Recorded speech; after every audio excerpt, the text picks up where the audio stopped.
ETF index mutual funds నేర్చుకుని stock మార్కెట్లో రాణించాలనుకుంటున్నారా? వెంటనే ఈ నెంబర్కి కాల్ చేయండి. నమస్తే. ప్రస్తుతం మనతో పాటు స్టూడియోలో ప్రముఖ ఆధ్యాత్మికవేత్త అనంతరామ శర్మ గురువు గారు ఉన్నారు. వీరితో ఈరోజు కొన్ని విషయాల గురించి మనం చర్చిద్దాం. గురుగారు నమస్కారం అండి. నమస్కారం.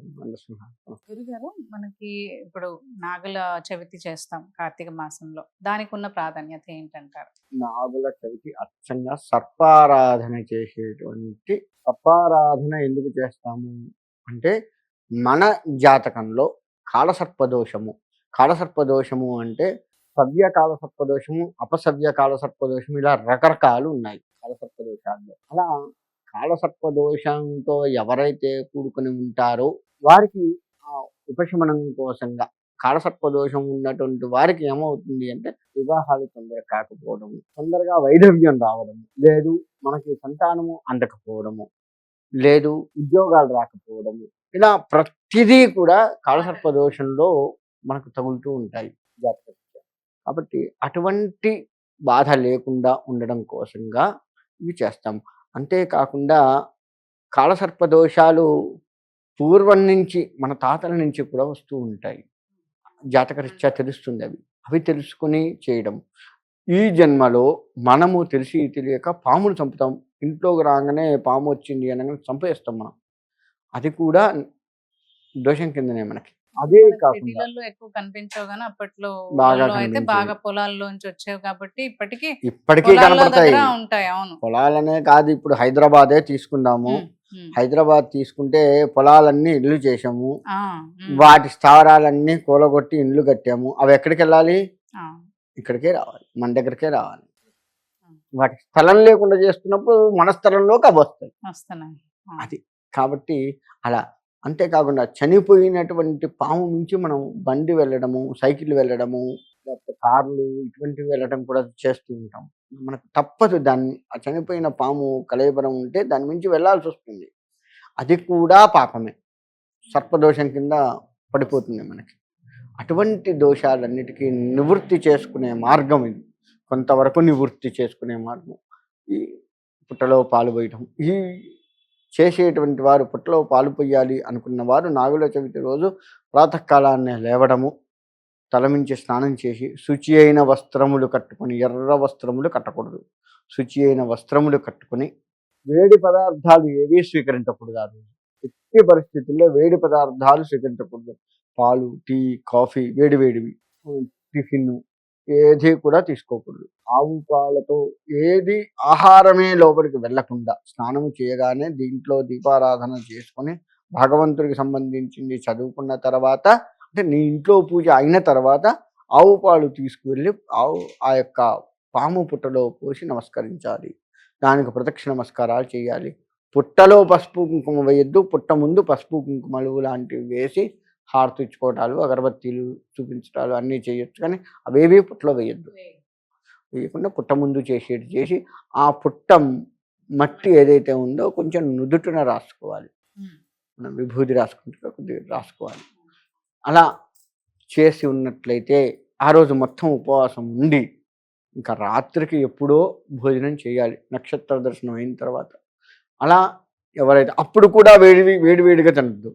చలికాలం కదా, వేడివేడిగా వండుకొని తిందాం, పొద్దు నుంచి తినలేదు, వేడివేడిగా హాయి కడుపు నిండా తిందాం లేదు, మళ్ళీ చల్లారింది మాత్రమే భుజించాలి.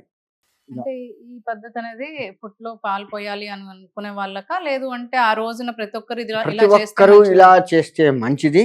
పుట్టలో పాలు పోయాలి అనుకున్న వాళ్ళు ఖచ్చితంగా చేయాలి. ఖచ్చితంగా ఆడవారు, మగవారు, పిల్లలు, వృద్ధులు ఎవరన్నా కావచ్చు, వారు ఖచ్చితంగా చేయాలి. ఇది తప్పదు. అలా చేసినట్లయితే సర్పదోషానికి సంబంధించి ఏవైతే బాధలు కలుగుతున్నాయో అవి కొంత నశించిపోయి సుఖంగా ఉండటానికి ఆ యొక్క వ్యతిరేకత ఏదైతే ఉందో, సర్పం ఇచ్చే వ్యతిరేక ఫలితం ఏదైతే ఉందో దాన్ని అనుగ్రహ ఫలితంగా ఆ స్వామివారు మారుస్తారు. సుబ్రహ్మణ్యేశ్వర స్వామి వారు మారుస్తారు. వీలుంటే సుబ్రహ్మణ్యేశ్వర స్వామి దర్శనం కూడా ఇంకా మంచిది. ఇలా కనుక చేస్తే తప్పకుండా మంచి ఫలితం వస్తుంది. ఇది మనం మర్చిపోతున్నాము ఇంతసేపు. ఇటువంటివన్నీ కూడా ఏంది అంటే మూఢనమ్మకాలు.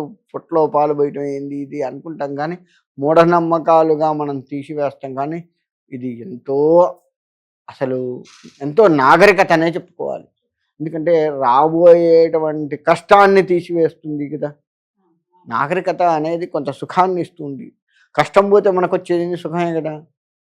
మరి ఇది నాగరికత అనే చెప్పుకోవచ్చు కదా. అనాదిగా వస్తున్నటువంటి నాగరికతగా చెప్పుకోవచ్చు.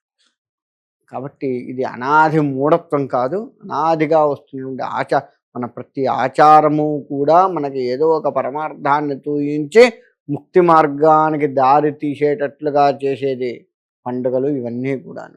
అవి మనం మర్చిపోయి ఇవాళ మనం విర్రవీగుతున్నాం కానీ చాదస్తం అనుకుంటున్నాం కానీ కాదు. ఇలాంటివేవో పెడితేనే కొంచెం జనాలు ఇంకా భక్తి మార్గంలోకి ఆసక్తికరంగా వెళ్ళి వాళ్ళకున్న భయంతో అయినా కష్టాన్ని కాస్త కొంతమంది మారుతారనే కదా.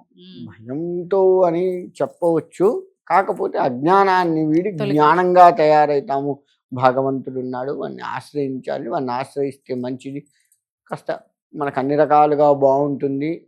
ఇవాళ మెడిటేషన్ అంటావు, మెడిటేషన్ మరి మనం తపస్సు చేసుకున్నారు మహర్షుడు, అది మెడిటేషన్ కాదా? ఇవాళ కొత్తగా నీకు శ్వాస మీద ధ్యాస అని మెడిటేషన్ అని, పిరమిడ్ కింద మెడిటేషన్ అని, దానికి సపరేట్ ఛార్జ్ చేసి మరీ ఛార్జ్ చెల్లించి ఒక 40 రోజులు 30 రోజులు మనం వాళ్ళ దగ్గరికి వెళ్ళి కూర్చొని అవి నేర్చుకొని వస్తున్నాం. మరి తపస్సు చేసిందంతా ఇప్పుడా? మనం తపస్సు చేసింది కొన్ని యుగాల నుంచి చేస్తాం. అది మెడిటేషన్ రాదా? ఇవాళనే వచ్చిందా మెడిటేషన్? మనం దాన్ని గమనించక, ఎలా చెయ్యాలో తెలుసుకోక చెయ్యక మనం ఇవాళ కొత్తగా స్కూళ్ళల్లోకి వెళ్తున్నాం, మెడిటేషన్ స్కూల్స్. కానీ ఇది తెలుసుకుని పెద్దవారి పరంపరగా మనం తెలుసుకుంటూ మనం ఇంట్లోనే చేస్తూ ఉంటే ఏ మెడిటేషన్ స్కూల్కి వెళ్ళాల్సిన అవసరం ఉండదు కదా. ఎంత మూఢనమ్మకమా? పోనీ కాదు కదా. మూఢనమ్మకం అయితే నువ్వు ఇవన్నీ ఎందుకు పెట్టుకున్నావు? ఎందుకు డబ్బులు చెల్లించి మరీ వెళ్తావు కదా. ప్రతిదీ కూడా మూఢనమ్మకంగా తీసేది. మన పండగ ఏది కూడా మూఢనమ్మకం కాదు. అనాదిగా వస్తున్న ఆచార సంప్రదాయాలు, నడవడానికి ఒక భగవంతుణ్ణి త్వరగా చేరుకోవటానికి ఒక మార్గం. త్వరగా చేరుకోవటానికి భగవంతుణ్ణి చేరుకోవటం వేరు, త్వరగా చేరుకోవటం వేరు. షార్ట్ కట్ అంటాం కదా ఇంగ్లీష్ లో. అది రోజు చేసేదానికంటే కూడా ఈ రోజు చేస్తే ఫలితం ఎక్కువగా ఉండి భగవత్ అనుగ్రహం త్వరగా కలిగి మనకు దోషాలు ఏమన్నా ఉన్నా పోయి సుఖంగా ఉంటాము. కాబట్టి సర్పదోషం కలిగినటువంటి వారు అత్యంత భక్తి శ్రద్ధలతో ఇప్పుడు నేను చెప్పిందంతా కూడా నువ్వు చేస్తే తప్పకుండా మంచి జరుగుతుంది. ధన్యవాదాలండి. మంచిదమ్మా. సింహాత్మ.